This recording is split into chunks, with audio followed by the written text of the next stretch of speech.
Tuhan memperhatikan Sarah seperti yang difirmankannya, dan Tuhan melakukan kepada Sarah seperti yang dijanjikannya.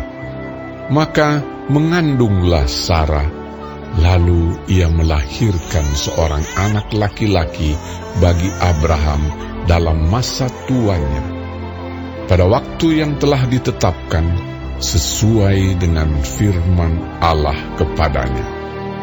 Abraham menamai anaknya yang baru lahir itu Ishak, yang dilahirkan Sarah baginya.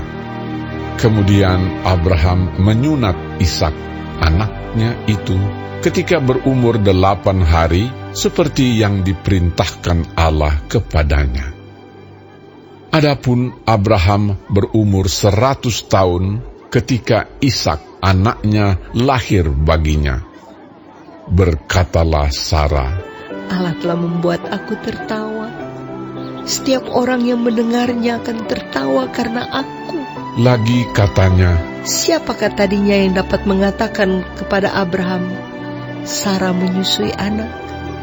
Namun, aku telah melahirkan seorang anak laki-laki baginya pada masa tuanya. Bertambah besarlah anak itu dan ia disapih.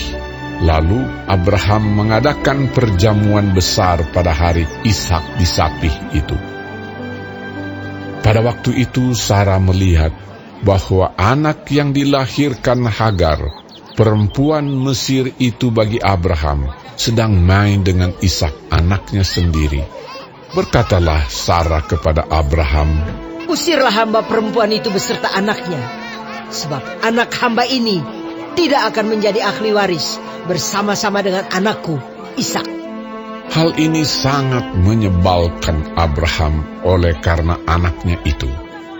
Tetapi Allah berfirman kepada Abraham, janganlah sebal hatimu karena hal anak dan budakmu itu. Dalam segala yang dikatakan Sarah kepadamu, haruslah engkau mendengarkannya. Sebab yang akan disebut keturunanmu ialah yang berasal dari Ishak. Tetapi keturunan dari hambamu itu juga akan kubuat menjadi suatu bangsa, karena ia pun anakmu. Keesokan harinya, pagi-pagi Abraham mengambil roti serta sekirbat air dan memberikannya kepada Hagar. Ia meletakkan itu beserta anaknya di atas bahu Hagar. Kemudian disuruhnyalah perempuan itu pergi. Maka pergilah Hagar dan mengembara di padang gurun Beersheba. Ketika air yang dikirbat itu habis, dibuangnyalah anak itu ke bawah semak-semak, dan ia duduk agak jauh, kira-kira sepemanah jauhnya, sebab katanya, tidak tahan aku melihat anak itu mati. Sedang ia duduk di situ, menangislah ia dengan suara nyaring. Allah mendengar suara anak itu. Lalu malaikat Allah berseru dari langit kepada Hagar, katanya kepadanya, apakah yang kau susahkan, Hagar? Janganlah takut, sebab Allah telah mendengar suara anak itu dari tempat ia terbaring. Bangunlah, angkatlah anak itu, dan bimbinglah dia, sebab aku akan membuat dia menjadi bangsa yang besar. Lalu Allah membuka mata Hagar, sehingga ia melihat sebuah sumur. Ia pergi mengisi kirbatnya dengan air, kemudian diberinya anak itu minum. Allah menyertai anak itu, sehingga ia bertambah besar. Ia menetap di padang gurun dan menjadi seorang pemanah. Maka tinggallah ia di padang gurun Paran, dan ibunya mengambil seorang istri baginya dari tanah Mesir. Pada waktu itu Abimelek beserta Pikol, panglima tentaranya, berkata kepada Abraham, Allah menyertai engkau dalam segala sesuatu yang engkau lakukan. Oleh sebab itu, bersumpahlah kepadaku di sini demi Allah, bahwa engkau tidak akan berlaku curang kepadaku, atau kepada anak-anakku, atau kepada cucu cicitku, sesuai dengan persahabatan yang kulakukan kepadamu.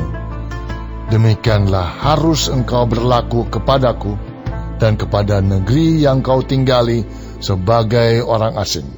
Lalu kata Abraham, Aku bersumpah. tetapi Abraham menyesali Abimelek tentang sebuah sumur yang telah dirampas oleh hamba-hamba Abimelek. Jawab Abimelek, Aku tidak tahu siapa yang melakukan hal itu. Lagi tidak kau beritahukan kepadaku, dan sampai hari ini belum pula ku dengar. Lalu Abraham mengambil domba dan lembu dan memberikan semuanya itu kepada Abimelek. Kemudian kedua orang itu mengadakan perjanjian. Tetapi Abraham memisahkan 7 anak domba betina dari domba-domba itu. Lalu kata Abimelek kepada Abraham, Untuk apakah 7 anak domba yang kau pisahkan ini?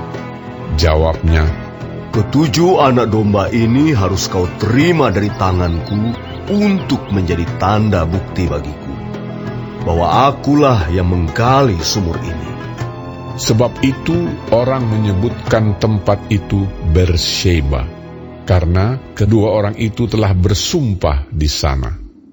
Setelah mereka mengadakan perjanjian di Bersheba, pulanglah Abimelek beserta Pikol, panglima tentaranya, ke negeri orang Filistin. Lalu Abraham menanam sebatang pohon tamariska di Bersheba dan memanggil di sana nama Tuhan, Allah yang kekal. Dan masih lama Abraham tinggal sebagai orang asing di negeri orang Filistin.